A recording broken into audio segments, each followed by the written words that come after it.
Picture this. One man controls so much wealth and power that his name becomes synonymous with American business. He was the world's first billionaire, reshaping capitalism and changing the world forever. But how did John D. Rockefeller, a humble boy from rural New York, rise to such heights? Today we reveal the story of the man who built an empire of oil, power, and controversy. Stick around, because this is a journey you won't forget.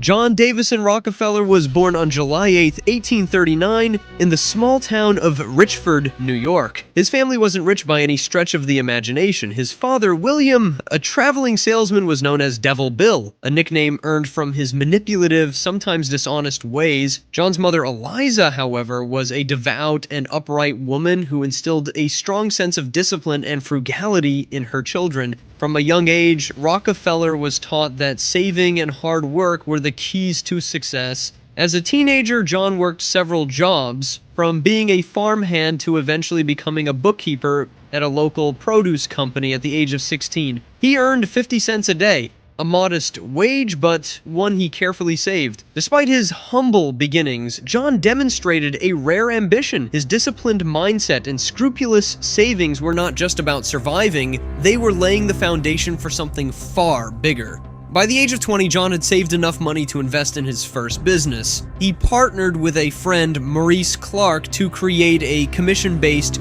produce business. But even then, Rockefeller wasn't just looking for small successes. He wanted something monumental. What drove him to achieve such ambition? Was it his early experiences with his father's unstable career or his desire to prove himself?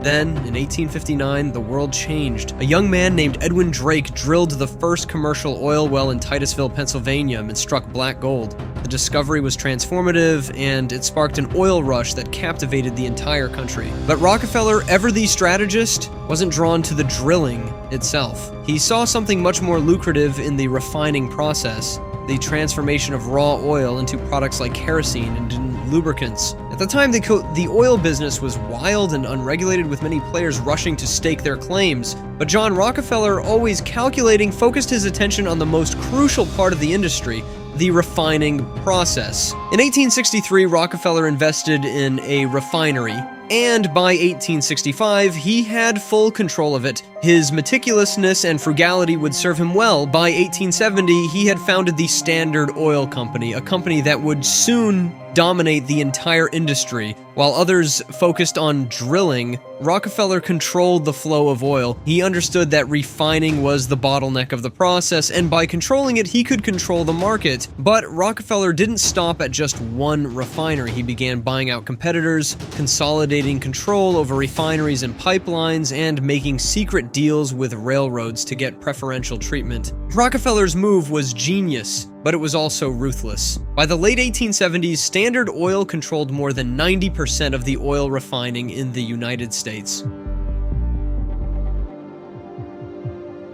Rockefeller's monopoly was both staggering and controversial. Through rebates with railroads, he ensured that his company had access to oil at a fraction of the price his competitors paid. It wasn't just about winning. Rockefeller's goal was total domination. Competitors found themselves at the mercy of Rockefeller's tactics. Many couldn't compete with his pricing, and many were forced out of business. Rockefeller was ruthless in his pursuit, often using aggressive tactics like price undercutting and secret deals to cripple competitors. But was he simply doing what was necessary in the cutthroat world of business, or was he crossing a moral line? Public opinion was divided. Some viewed Rockefeller as a brilliant businessman who transformed the American economy. Others saw him as a robber baron, a man who used unscrupulous methods to create an empire. As Standard Oil's power grew, so did the scrutiny. The public began to question whether any one person should hold such control over an entire industry.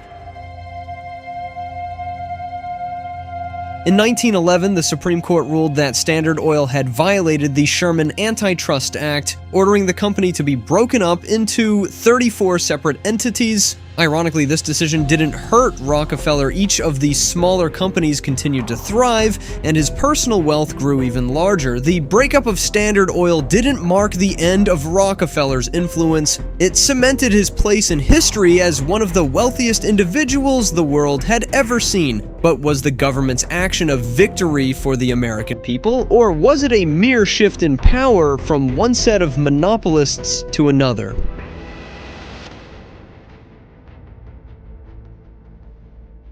In his later years, Rockefeller's focus shifted from business to philanthropy. He believed that the wealthy had an obligation to give back, and he committed much of his fortune to charitable causes. Over his lifetime, he donated more than $500 million to education, science, and public health. Rockefeller's most notable contributions include the establishment of the University of Chicago, Rockefeller University, and the funding of medical research. His donations helped eradicate diseases, developed new treatments, and transformed the American educational system. But was this philanthropy a genuine desire to give back, or was it an attempt to reshape his public image after years of criticism? John D. Rockefeller's legacy is complex. His influence transformed industries, reshaped the economy, and set the stage for future monopolists. But his methods, aggressive, ruthless, and at times exploitative, raise important questions about power, wealth, and morality. Today, as new industries and billionaires rise, many are compared to Rockefeller. Is the world's wealthiest man still the robber baron of the past, or has the game simply changed? Rockefeller's story continues to shape our understanding of capitalism. What does it mean to amass such power, and how do we balance it with responsibility? What do you think of John D. Rockefeller's legacy? Was he a visionary, a genius capitalist, or a man who exploited every loophole for personal gain? Let us know your thoughts in the comments below. Don't forget to like, subscribe, and share this video for more deep dives into history's most influential figures. Who should we cover next? Let us know.